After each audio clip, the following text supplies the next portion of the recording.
Chapter 197. Part 3 of 4. We ended up in Moonbeam's bedroom. At the moment, she was hugging past me. This is when she told me about how she was created, I said. What? Taya said. About 6,200 years ago, Moonbeam was an alicorn midwife. Celestia was her student when their empire came under attack by Discord. The empire was nearly annihilated when he found Moonbeam and Celestia, who were at some faraway home to help deliver a foal, who turned out to be Luna. Moony told Celestia to run with Luna while she tried to fend Discord off. One of the ways he eliminated the alicorns was by turning them into mindless changelings. He gave her the choice to become the mother of all the changelings. As an alicorn, she was barren and her one desire in life was to be a mother. She took his offer and began regretting it almost immediately. Yeah, I bet, Taya said. Don't spread a word of that, by the way.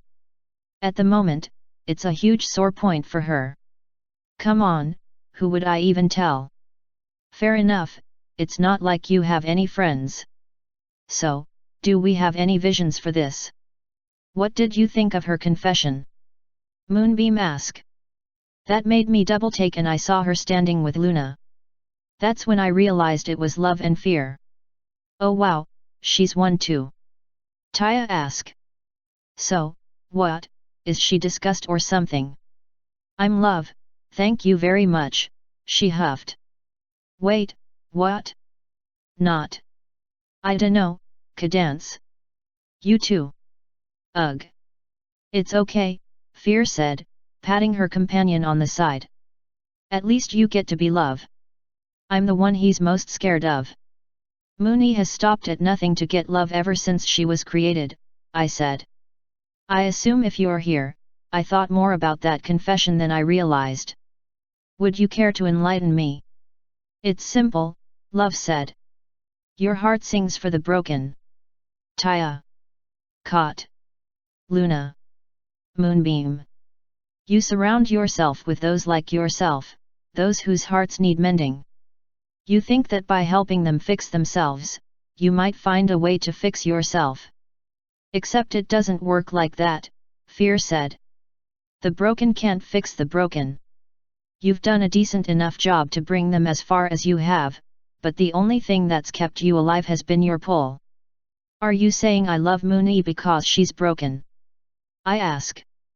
And it's why you gave Luna chance after chance, Love replied with a nod. Mommy, why do you have to be so dumb all the time? Taya asked. Can you, start using your brain sometimes? Hey, I stopped giving Luna chances. You slept with her in your dreams before entering the coma, Fear said. Taya face hooved. She wouldn't leave me alone. I'd rather throw her a pity bone every now and then than risk her acting out. She's terrifying enough when she isn't on the prowl for a dicking. Don't even try to defend it, Mommy, Taya said. You can't. So let's get back on topic, I said.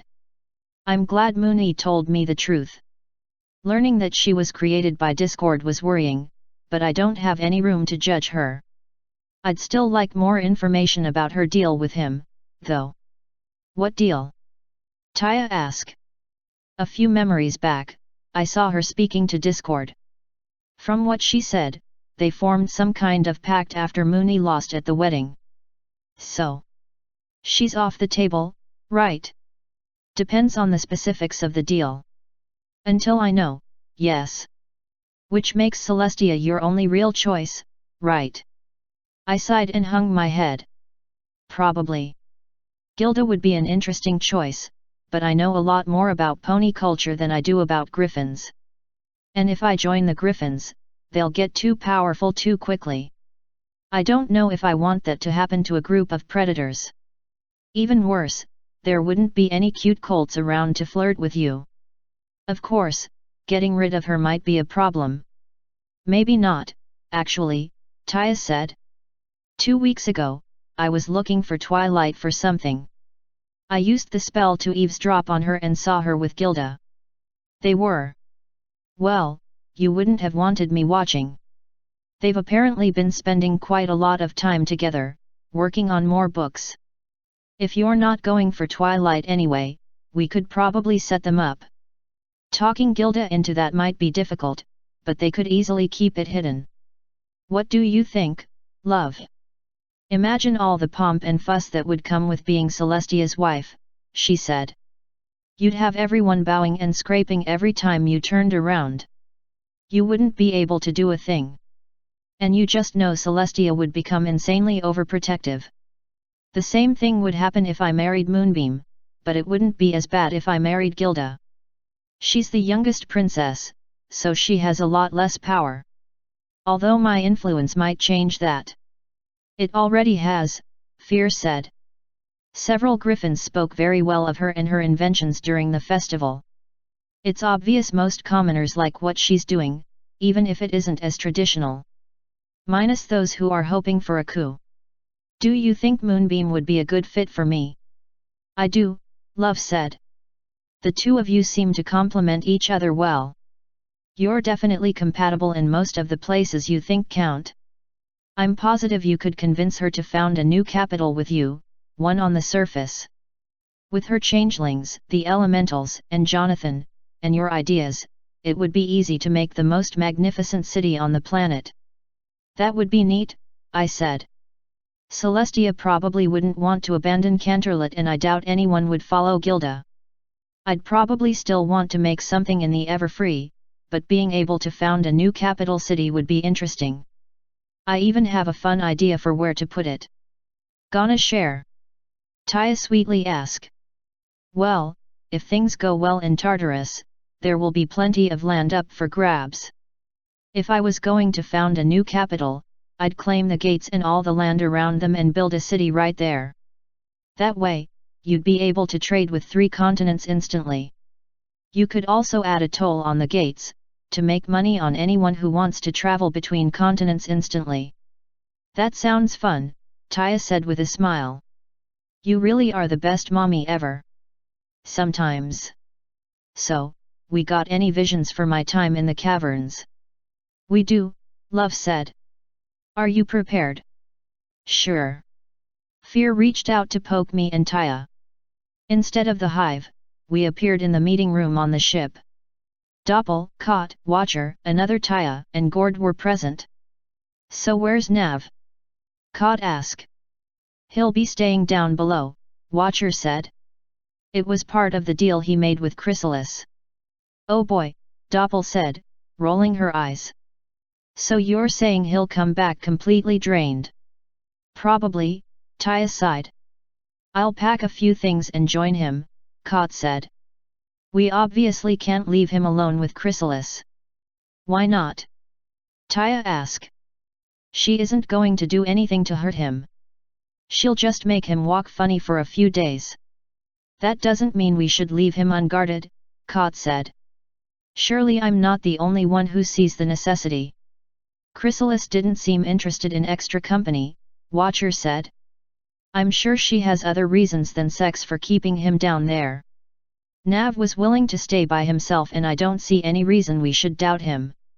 Chrysalis is an ally, after all. The last time we let Nav wander off alone, he got trapped in a bunker. Kot said. And he won't be wandering off alone with Chrysalis around, Doppel said. She'll make sure of that, trust me. She didn't, actually, I said. I almost got killed by ghosts while I was there.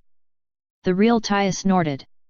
He'll be fine, Kot, Watcher said. So what exactly did he agree to? Gord asked. Basically, that he would keep the Queen entertained while her miners dig up flow for us, Watcher said. We're welcome to help, but her mining team seems competent. Given that they live underground, it's no surprise. So I guess Nav's taking one for the team, Gord said. I doubt he's thinking of it that way, Watcher said.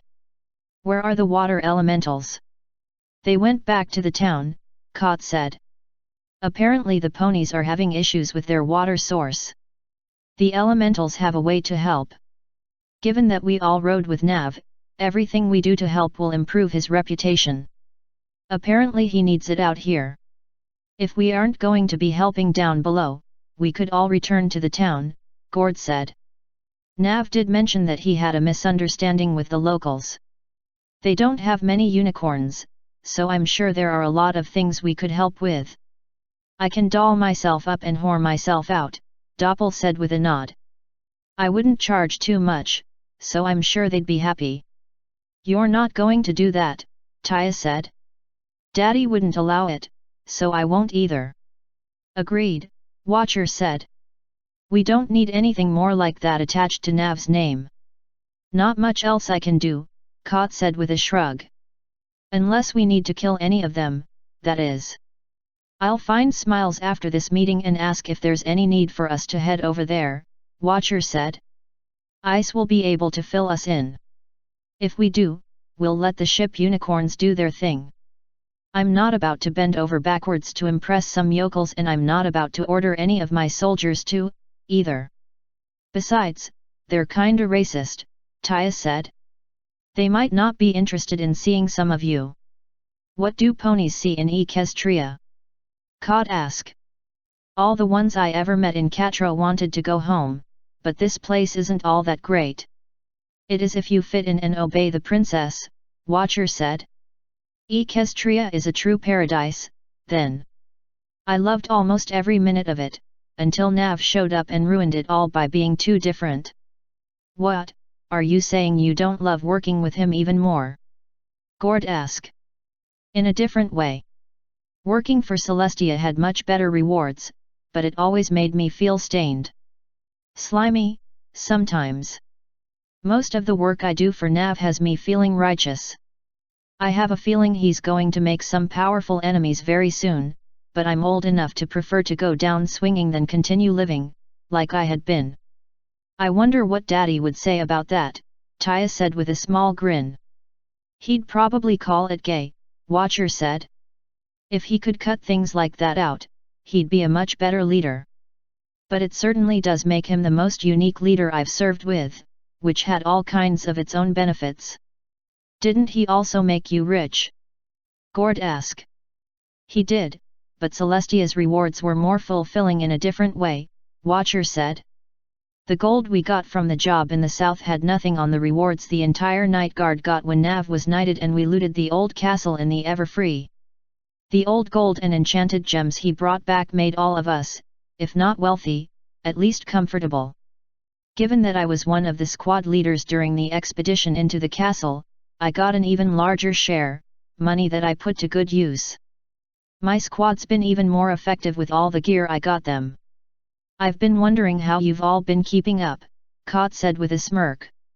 No offense to any of you, but I honestly expected a few casualties by now. Not only are my troops extremely well trained and mostly specialized, but they also all wield the best equipment money can buy and equestrian smiths can make. They're also all covered in enchantments from the mages at the tower. None of them will be easy to kill, I promise.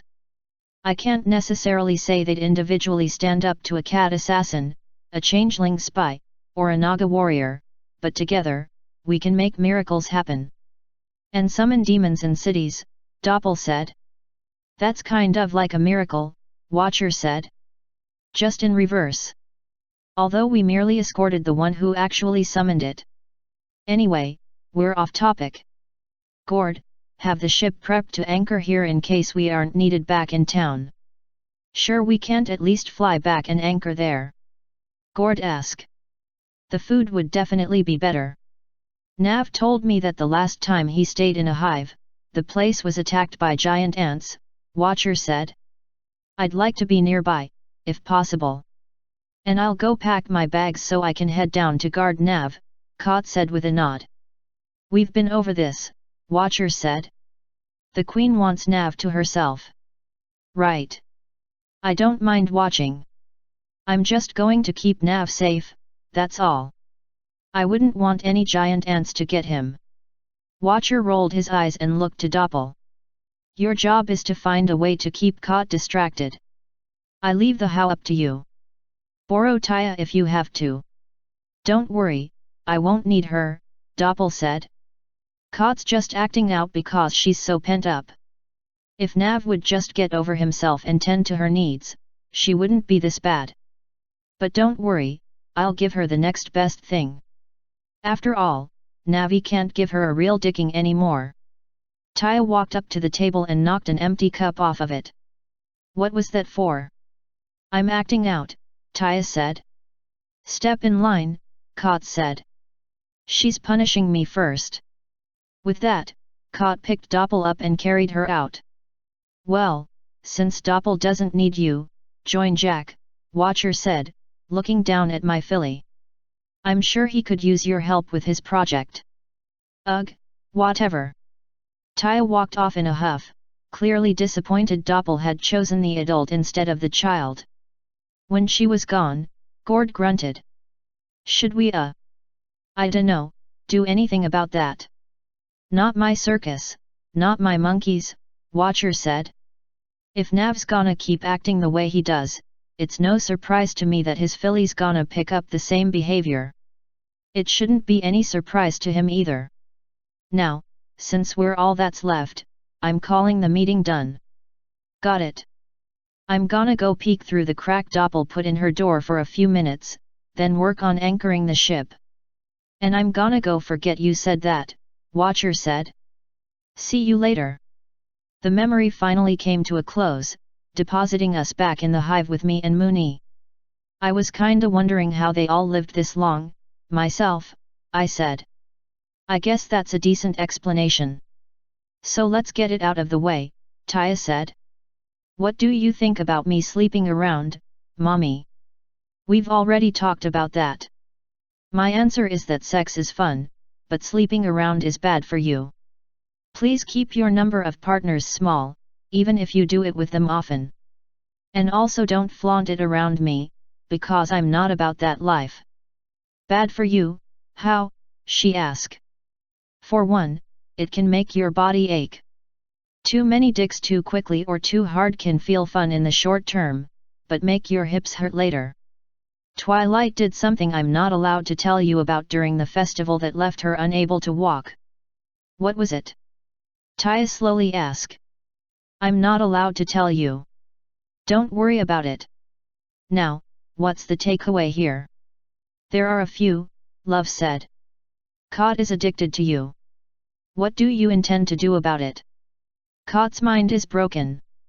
I'm going to talk to Cascade to see what can be done about fixing it. Then I'm going to talk with Kat and see if I can get her permission to be cured. Like using aqua to make me stop lusting for you? Taya asked. Kinda. I'm getting a little tired of dealing with Kat's super possessiveness. What's the other takeaway? How do you feel about what Watcher said? Fear asked. He said a lot of things. Wanna be more specific? He called you the most unique leader he ever served under, Fear said. And that your terrible behavior and attitude were stopping you from being the best.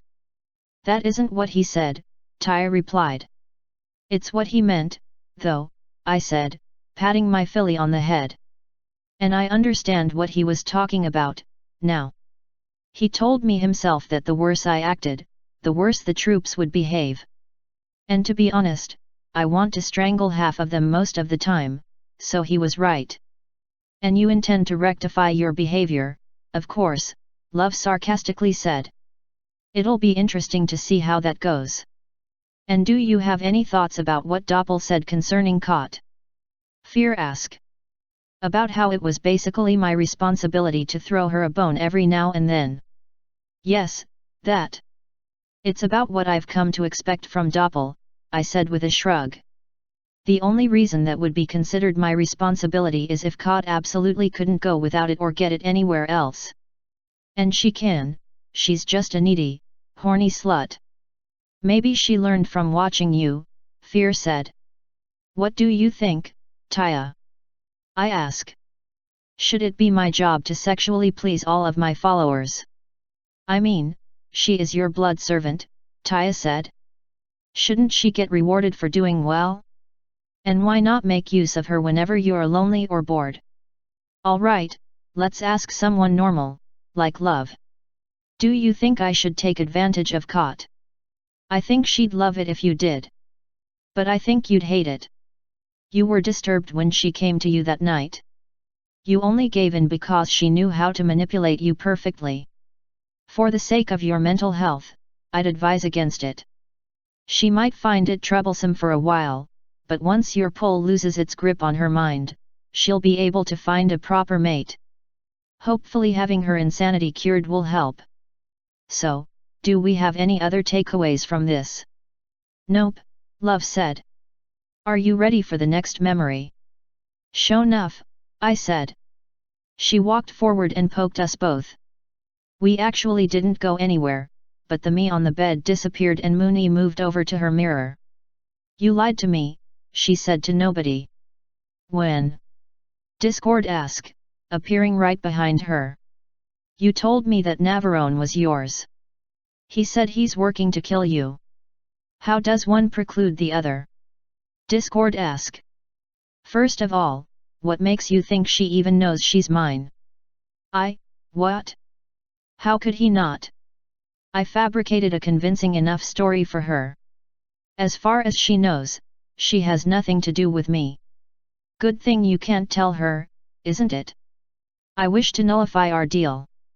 I no longer desire to help you. Oh?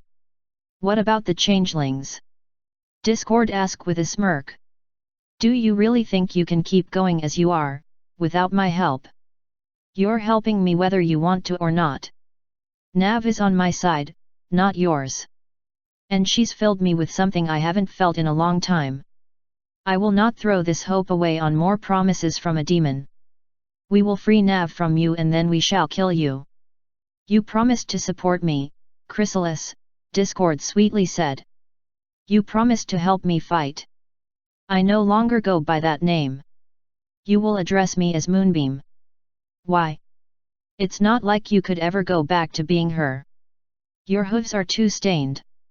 How many have you put in the grave yourself? How many have you caused to die? Looking backwards has gotten me nowhere. My favorite human has advised me to look forward instead. And I foresee a lovely lack of discord in my future. Oh? How far does your trust in my lovely little Navi go? What makes you think she won't cast you aside like all the others? Or learn too much and run away in fear? That's utterly ridiculous. I'd break his legs before he could get 3 steps away. Then he'd be mine to cuddle for eternity. Now leave. You are no longer welcome here. Well fine, be that way. Discord huffed, floated over to the bed, and tossed the mattress. He disappeared before it could hit the floor. Moonbeam sighed and finally stood. I did it. I actually got out of the deal. And now I can. No. Now I am merely one step closer. She sighed and used magic to set her bed upright. Oh, that I could smell. I'm sure your scent still lingers on the sheets, but alas. Soon, oh so very soon, you won't want to leave me anymore. Thankfully, that finally ended the memory. I wish it had stopped a few seconds sooner to avoid creeper territory, but I guess it's better to know the extent of the crazy. So I take it Moonbeam is back on the table? Love smugly asked. You take it as well as she does, I said. Although I still want the specifics of the deal and I want to know why she didn't tell me. Although I wouldn't be surprised at all if part of the deal is that she couldn't talk about the deal. It seemed like Discord alluded to that. Isn't she full crazy? Taya asked. And don't you hate foals? Well, we talked about that. She proposed borrowing Fleur's womb, since Fleur wanted to be a mommy anyway. That way, she could still have foals and I wouldn't have to be nearly as involved. But like I said, it puts her back on the table, it doesn't mean I'm decided. Anyway, what's the takeaway from this one? That Moonbeam has placed her hope in you, for one, Fear said. She believes you can help her race as much as Discord, apparently. I can help her race a lot more than that asshole, I said. Because nothing he ever does is helpful. No matter what he promised her, he would have found a way to fuck her over. I'm surprised she didn't realize that. Right. Taya said. I was around him a lot less than her and I picked up on it pretty quickly. And at the beginning, you thought you could use him even though you couldn't trust him, I said, making her ears twitch. I got to see some of those memories. That was dumb as fuck, Taya. Yeah, well, I already learned my lesson. So we know Moonbeam likes mommy. Is there anything else here? There is, Love said. It seems Discord is tolerant about abandoning his deals. Well, assuming he hasn't already put any work into them, at least. He hasn't visited me personally in a long time, Taya said. Probably since he convinced me to lead you into an ambush. So I'd say he's okay with abandoning deals even after he's put some work in. Only if he accomplished what he really wanted, I said. Which was to make you my Eternifily. The last time I spoke to him, he told me that was something he set in motion. So just because you think you're done with him, doesn't mean he agrees. Wait, but I decided I wanted that after I attacked him. He had nothing to do with it. Did you ever tell him anything about wanting to be my little filly forever? Or maybe wanting to keep me safe for all time? I might have. But you were under Aqua's control when you allowed it. Aqua was corrupted by Discord's crystals, I said, crossing my arms. The crystals he put over her prison that also corrupted Sombra. It was my choice, she shouted, slapping a hoof on the floor. And he enabled it, I replied. If Aqua hadn't been controlling me, I wouldn't have allowed it. So that was Discord helping you out, Taya. Without him, you'd be my normal boring filly instead of my sweet little cherry blossom. So, does that mean you're happy with the change now? Taya asked. No, don't be silly. So, Mooney may say she's done with Discord, but that doesn't mean Discord's done with her. That said, he can't exactly force her to fight with him, unless he actually cheats. Is that really enough to put her back on the table? Fear asked. Come on, I said. Ever since I started taking the idea of marriage seriously, I liked the idea of marrying her. It would blindside everybody. I mean, the hero always gets with the stunning beauty, right? Now here I'd be getting with the hideous monstrosity as I attempt to redeem her. Total subversion. Is it wise to marry something you consider a hideous monstrosity? Love slowly asked. I dunno, maybe. I've never married anyone before, so I don't have a frame of reference. I've come to terms with the fact that I won't be married to anything I find attractive. At least Moonbeam can rectify her situation at will. I don't have to close my eyes and pretend like I do with ponies sometimes, I can just ask her to become something else. Wow, Taya said. Way to make me feel pretty, mommy. Good. I'm glad you finally understand I don't find you attractive. So, let's get back on subject. What do you two think about getting out of a deal with Discord? I think it might be possible, for the one who originally made the deal, Fear said. And since you weren't technically the one who bargained away your soul, that means you're out of luck, Love added with a grin. Why does that make you smile? I ask. You hate yourself enough that it comes through in all of your aspects, my guide said. Though it's less noticeable in some than others. That's just ridiculous, Taya said. I honestly don't understand what could make you hate yourself so much. You're just being dramatic, aren't you? I dunno, mental illnesses are weird. So, are we done here? We have one more little memory for you, Fear said. Are you ready? Do your thing, I said. She did just that, poking us both. End of part 3.